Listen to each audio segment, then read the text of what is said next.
Welcome to my humble little office. My name is R. Keith Andrews. I'm a spiritual guide and paranormal adept. It's time to talk about changing the way things are going. And if I stumble over this, well, welcome to live radio or live video. The reason I call it live is because the only editing I do is literally with some of the videos where I've got to have a timestamp, I'll go back in and find a timestamp. But I don't change anything, I can't be bothered. I figure if you're going to have live, I'm not perfect, but I have seen a lot. Now, in the spiritual guide side of things, I've been doing this since birth. Effectively, from a public standpoint, really, I started when I was 10. About 30% of my clients happen to be business. With this in mind, a couple of things to keep in mind. We've got a massive problem here where it comes to this whole COVID-19 thing.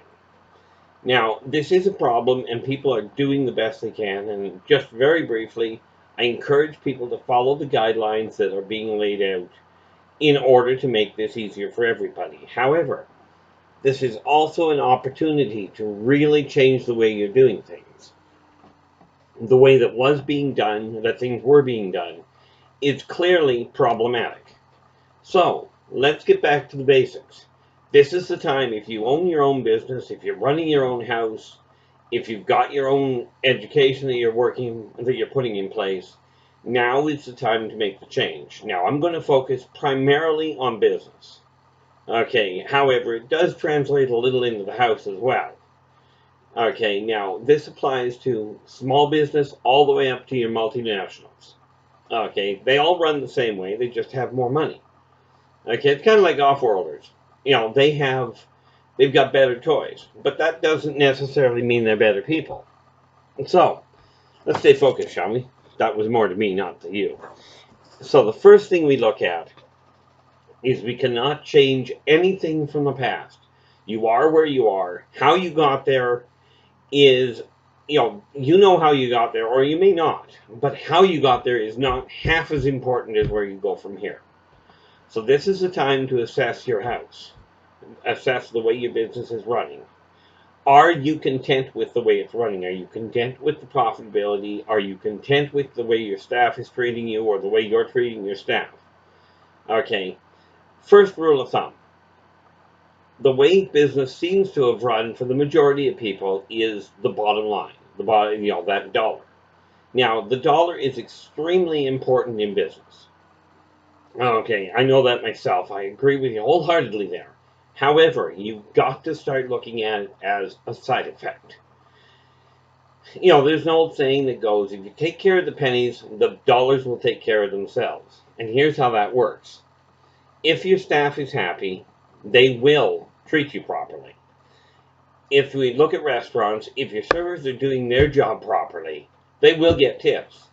If you're finding you have to enforce tips from your customers, I will tell you, you're going to run into problems because the customers will get fed up with it sooner or later. Customers on the whole like tipping if they're happy. They don't like being told you have to tip regardless. You might just as well jack the price on your menu. Same as with your business. Like with any other business. If you want more money from the customer, put it out in the open. Go, the price is higher. Now, we all know, if you're in business, you definitely know, there is such a thing as inflation. Now, my understanding, and I may be wrong, okay, check your own numbers. My understanding is, on average, you're looking at an increase of 2 to 3% per year of an increase. Now, the reality is, increasing minimum wage, you got to look at the side effects. If you increase minimum wage, first and foremost, the price of your stuff has to go up or you're losing money. Bigger problem is if the minimum wage is raised, if you give all the newcomers the higher wage, right, or you take the people at minimum, raise them, and you don't take the people above minimum wage and raise them the same amount, in effect, you're giving them a wage cut because they're no longer making as much money as they were. Keep that in mind and think how you'd feel about it. Okay, so let's start right at the very beginning. That's just a real preamble, if you will. Now, where it comes to business, this whole idea of we've got to be open 7 days a week for the customer. No, you don't. Okay, it's just it's simple reality, if you will. If you've got a good product, if you've got good service, the customers will come when the store is open. They do not have to be there 24/7. Okay, I mean, you take a look at the moguls. Sears and Roebuck, Hudson's Bay, Sobeys, all of these did not build their business being open 24/7. Okay. Yes, it's convenient for some people, but the cost of it is exorbitant. It's kind of like being open 7 days a week. If you own your own business, even if you've got employees, if you own your own business and it's open 7 days a week, you're not going to relax on those 2 days, and you still need those 2 days to wind down. Okay, it's kind of along the same lines as why put your kids to bed early when they're tiny. It's not just because they need the rest, it's because you need a break. So, first of all, take your week. Pick 2 days. Doesn't matter which two. Just pick 2 days back to back. And you can do this because you're closed right now. You can do this by just saying, no, on these 2 days of the week, I already know they're slow most of the time anyway. So these 2 days, I'm going to close. I'm just not opening. Okay. It enables you to, first of all, have a life. Much more importantly, it enables you to get those little minor things done, like running around, that you have to do without feeling constantly pressured. If there's one thing that COVID has taught us, it is that there are things that can be done outside of work. Things that, on the whole, we've been neglecting. Lord knows I've been neglecting things. And me, I work from home, so that's always fun. But pick 2 days back to back. Does not matter which two. Okay, and close the door so everybody goes home. That way you, as the business owner, don't have to worry about it. Okay, you get a break. Even if you're running your own household, taking 2 days where you're not doing anything other than the critical, such as washing your dishes when you use them, would be an idea. Take 2 days of the week that you relax. That's why they call it a weekend, if you will. Well, I don't know if that's why they call it a weekend, but you get the idea. Now, that's your first step.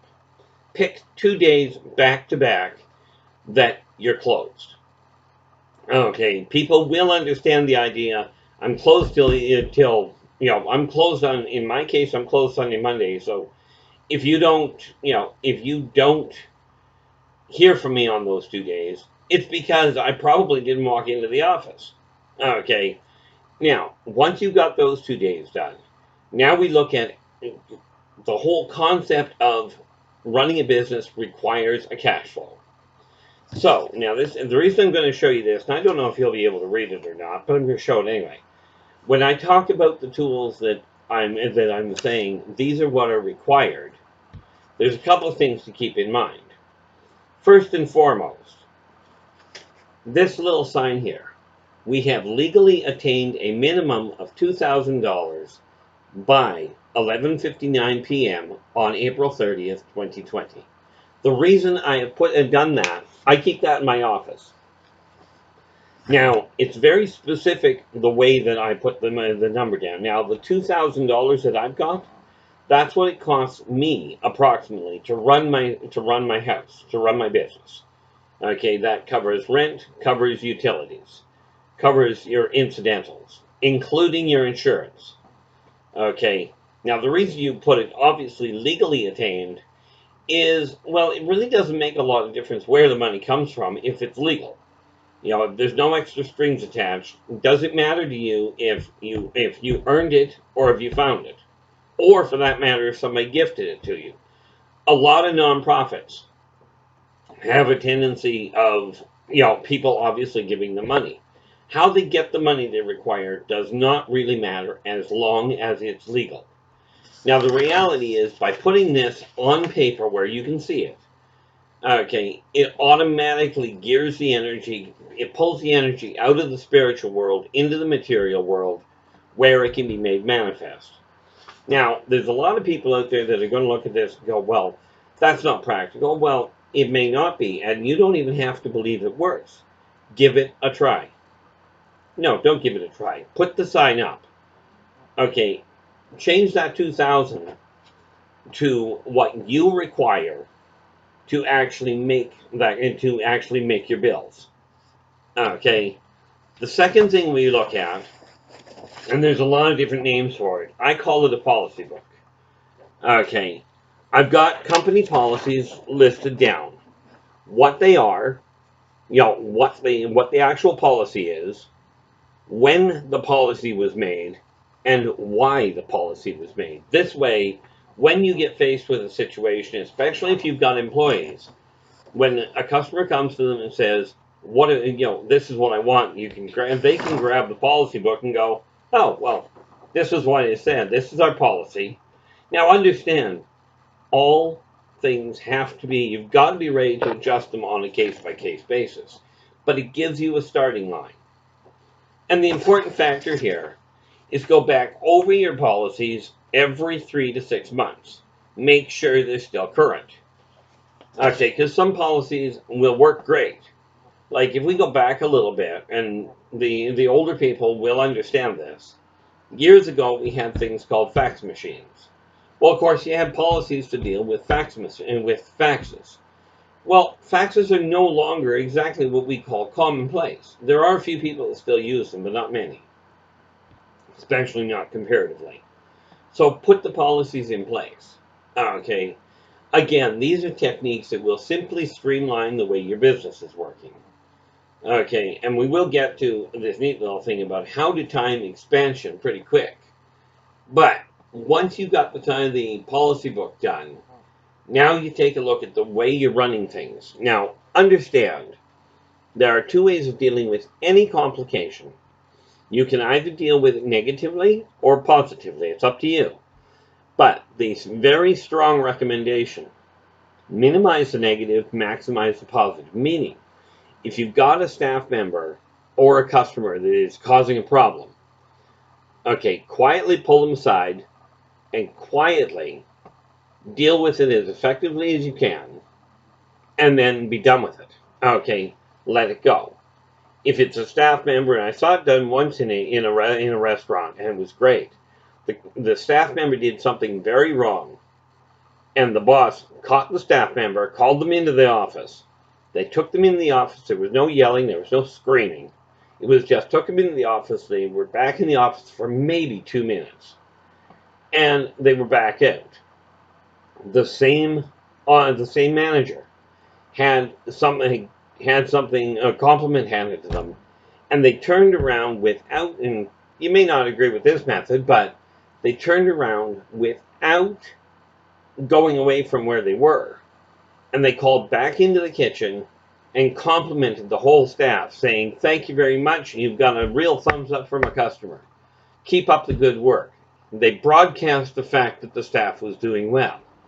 And I will tell you, the staff was really, really happy about it. Okay, and it's that kind of behavior. If you want your staff to work well, do not tear a strip off them in front of everybody else. It does not have the positive outcome you're aiming for. Proven fact, though, if your staff is happy, they work better, and they become more productive. Net result, better bottom line. Higher productivity, better output, lower overhead, and all of a sudden you've got a better profit line. Comes back to what you're looking for. Now, I am going to do another couple of videos on the same venue, but that's where we're going to leave this one set. Take it to heart, go back over it, make sure that you start the changes now. Effectively, it's imperative to make the changes at this point to capitalize on the situation now. So I'm going to leave you for the time being. Until we meet again, take care of yourself and each other, and for pity's sakes, stay positive.